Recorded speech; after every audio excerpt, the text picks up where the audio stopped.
Le cancer du sein touche chaque année plus de 40 000 femmes en France. Des femmes qui sont confrontées à de nombreuses informations médicales. Mais très souvent, elles demandent plus qu'être entourées par des médecins.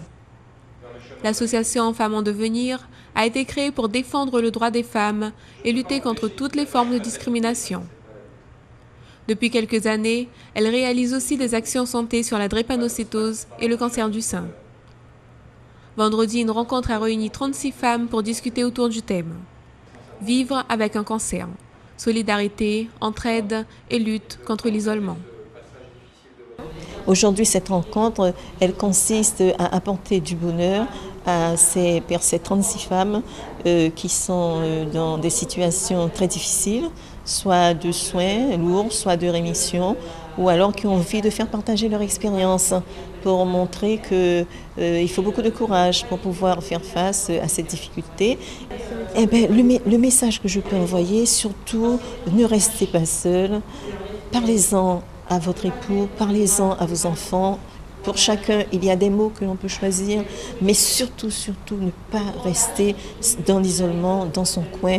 Savoir qu'il y a autour de vous des gens qui sont prêts à partager avec vous, à vous accompagner. Pas vous donner des conseils, pas du tout, mais à partager un petit peu avec vous. Et cela va vous donner un petit peu plus d'énergie, un petit peu de force. Votre énergie va soutenir l'énergie de l'association et l'énergie de l'association avec ses membres va soutenir aussi votre combat et vos efforts. C'est pourquoi le grand conseil, non, mon souhait et le souhait de toute mon équipe, c'est ne restez pas seul, ne restez pas isolés.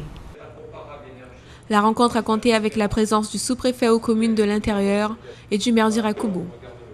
Les associations sont un tissu, un intermédiaire indispensable à créer du lien et à générer la solidarité et la cohésion. C'est le cas aujourd'hui de Femmes en Devenir qui tend la main aux femmes malades de cancer pour leur exprimer que la solitude n'est pas une fatalité dans la maladie et que les échanges qu'elles peuvent entretenir entre elles peuvent les conduire à une meilleure réappropriation de soi et à un meilleur combat, je dirais, dans la maladie. Bon, il faut savoir que je suis une femme et l'association Femmes en Devenir représente la Guyane, mais représente aussi toutes les femmes qui sont atteintes d'un cancer. Si, c'est très important. C'est très important en tant que femme, en tant que mère et en tant que maman, bien sûr. C'est très important.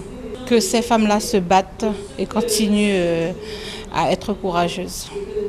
Le rendez-vous a permis aux 36 femmes présentes d'échanger leur expérience. C'était aussi un moment de détente avec des ateliers et de la danse.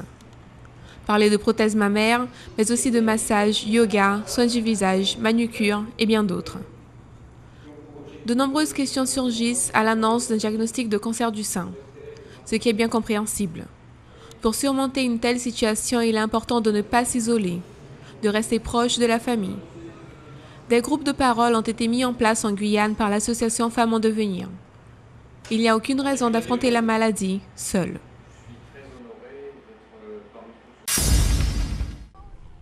En août prochain aura lieu la 3e édition des Journées des peuples autochtones, une initiative lancée en 2012 par la collectivité régionale, afin de rendre hommage au peuple premier de Guyane. Dans un contexte où la France ne reconnaît pas les populations autochtones en mettant en avant le préambule de la Constitution sur l'unité et l'invisibilité du peuple français. Les populations autochtones et bushlinguées se trouvent sur le territoire de la Guyane. Elles ne se trouvent pas ailleurs. Et il y a un principe fondamental dans la Constitution, dans notre Constitution, l'article 1 qui précise que le peuple français est indivisible. Et donc, la France ne reconnaît pas les populations autochtones. Pourtant, c'est une réalité, puisque ces populations existent, que nous avons des chefs coutumiers, que nous avons des modes de vie que nous ne pouvons pas ignorer. Donc la position de la région Guyane, en tout cas de l'exécutif régional, c'est la reconnaissance de ces populations et il faut prendre à bras le corps donc les problèmes qui se trouvent pour y apporter donc des solutions. Cette reconnaissance au niveau régional, elle est effective et le président de région a eu la volonté politique donc d'instaurer depuis le début de son mandat les journées des peuples autochtones qui se déroulent le 9 août et le jour suivant. Et à l'occasion, alors quels sont les problèmes qui se posent?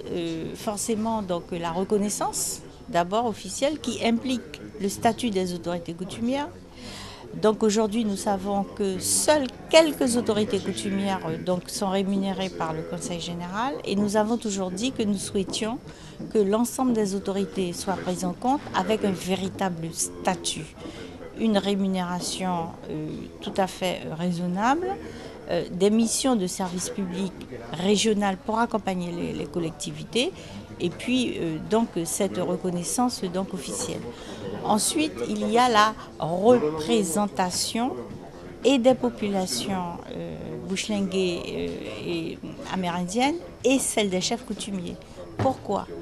Parce que notre société est organisée de façon avec la représentation.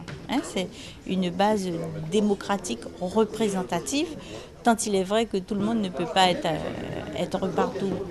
Donc, il faut organiser cette représentation.